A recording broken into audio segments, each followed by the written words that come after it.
Alright.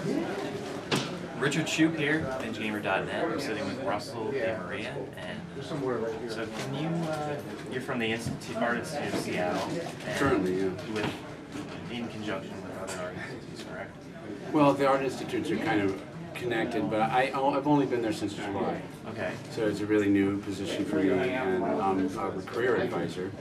So I work with students as they're getting ready to graduate, and then after they graduate, I work with them for about 6 months, helping them in their job search and sort of advice on the industry and stuff like that. Probably one. And so what are you here at GameX promoting and talking about in your discussions? Well, the panel that I did was about what I call the positive impact model of games and game design, and it's my concept is a little different. Everybody's got a different take on it, but my concept is that when you're doing large-scale games, popular games that we use in the industry to make money and entertainment, that it's possible also within that context to do something that's either educational or inspirational, something that maybe changes our perspective. In fact, Clint Hawking was here today speaking, and the game that, one of his games was Far Cry 2, and it's set in Africa, and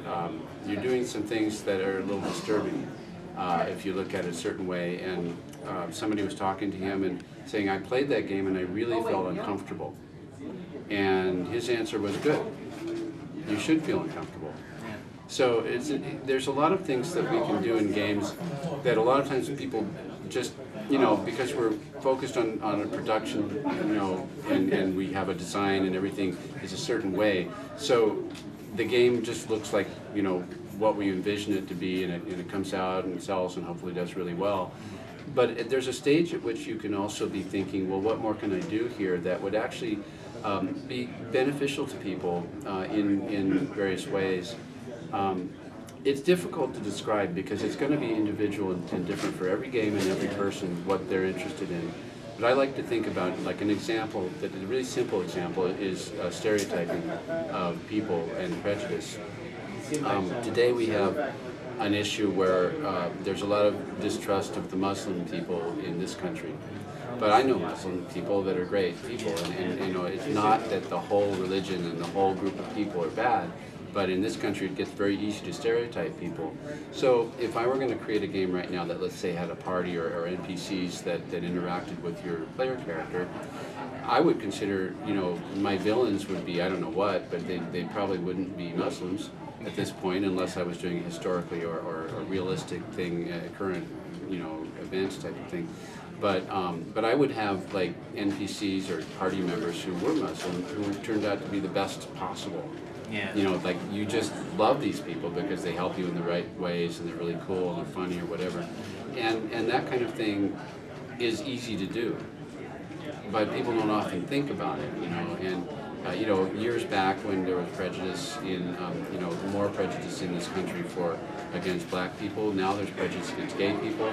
So again, you could have somebody who's flagrantly gay who turns out to be really a kick-ass fighter for you, I mean, it's just possible to, in so many ways, and that's just one example, to take our game design and work with the perspective of people in ways that they may learn something about themselves, the human condition in general, or they may actually learn skills that they can take out of the game, or you just may inspire them to go out and do something in the real world.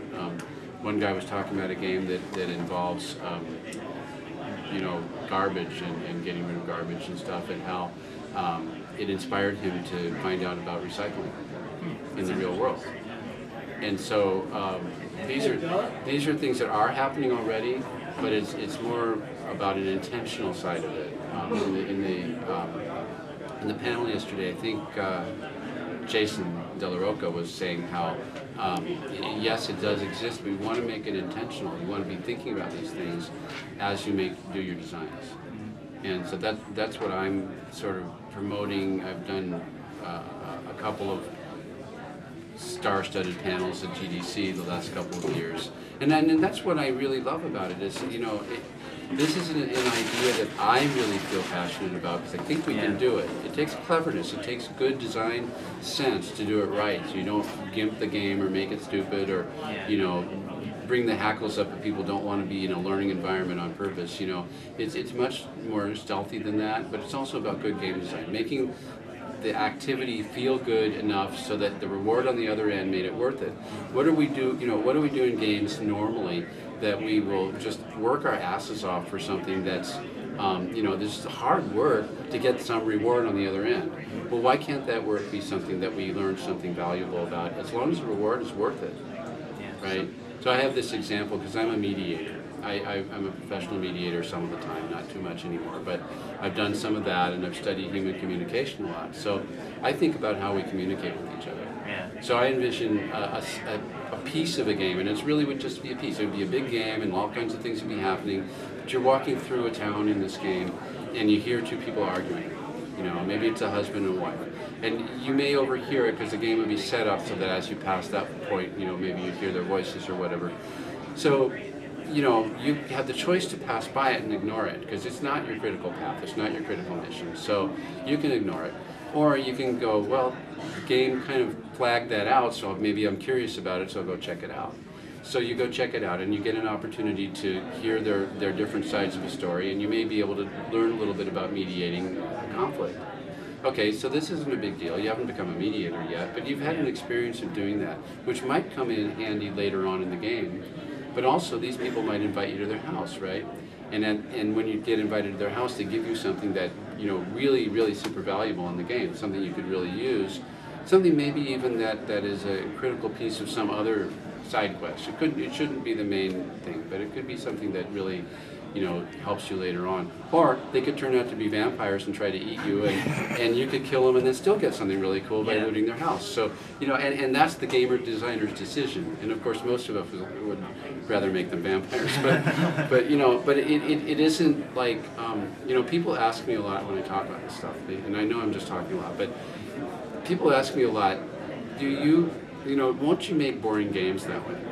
And I just shudder inside, like, boring game? What the hell? Why would I want to do that? You know? Well, you know, I'm not a goody two shoes. I don't want to do games without violence. I think violence is really appropriate and it's fun and it's challenging.